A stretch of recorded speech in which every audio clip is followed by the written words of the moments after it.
నమస్తే, welcome to HMTV to the point. నేను శిరీష. ఈ రోజుల్లో బ్యాంకింగ్ సేవలు వినియోగించుకోవటం ప్రతి ఒక్కరికి అనివార్యమైంది.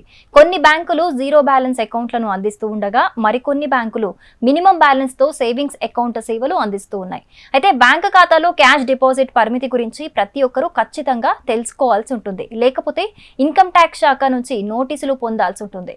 పెనాల్టీ కూడా కట్టాల్సిన పరిస్థితి అయితే వస్తుంది. సాధారణంగా సేవింగ్స్ అకౌంట్లో ఆర్థిక సంవత్సరానికి అంటే ఏప్రిల్ నుంచి మార్చ్ ఆర్థిక సంవత్సరానికి క్యాష్ డిపాజిట్ పరిమితి 10 లక్షలు. ఒకవేళ 10 లక్షలకు మించి లావాదేవీలు జరిపితే బ్యాంకులు వెంటనే ఆదాయపు పన్ను శాఖకు సమాచారాన్ని అందిస్తాయి. అప్పుడు ఐటీ శాఖ మీకు నోటీసులు జారీ చేసే అవకాశం ఉంటుంది. 10 లక్షలకు మించిన డిపాజిట్లకు డబ్బు ఎక్కడి నుంచి వచ్చిందని ఆధారాలు కూడా అడుగుతుంది. కరెంటు ఖాతాలకైతే ఆర్థిక సంవత్సరానికి 50 లక్షల వరకు పరిమితి ఉంటుంది.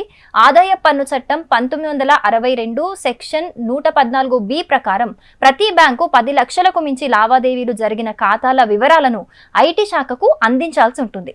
ఖాతాదారునికి ఎన్ని బ్యాంక్ అకౌంట్లు ఉంటే అన్నిట్లో కలిపి ఆర్థిక సంవత్సరానికి 10 లక్షల వరకే డిపాజిట్ పరిమితి ఉంటుంది. మరి రోజుకు ఎంత డిపాజిట్ చేయొచ్చు? సాధారణంగా సేవింగ్స్ అకౌంట్లో రోజుకు 1 లక్ష వరకు డిపాజిట్ చేయొచ్చు. ఒకవేళ మీరు చాలా రోజులు లావాదేవీలు జరపకపోతే 2.5 లక్షల వరకు డిపాజిట్ అయితే చేసుకోవచ్చు. అయితే మొత్తంగా ఆర్థిక సంవత్సరంలో 10 లక్షలకైతే మించకూడదు. 50,000కు మించి డిపాజిట్ చేసిన ప్రతిసారి పాన్ కార్డును పొందుపరచాల్సి ఉంటుంది.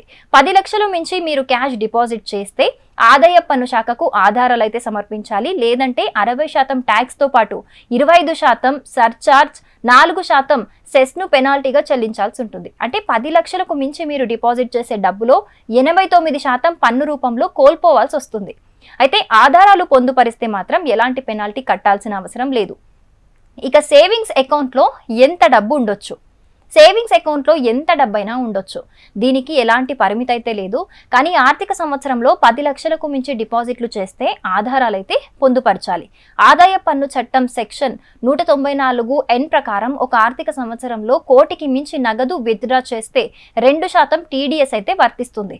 ఒకవేళ ఆదాయ పన్ను రిటర్న్లు ఫైల్ చేయని వారైతే 20 లక్షలకు మించి విత్డ్రా చేస్తే 2% టీడీఎస్ ఉంటుంది. అదే 1 కోటి దాటితే వీరికి 5% టీడీఎస్ వర్తిస్తుంది.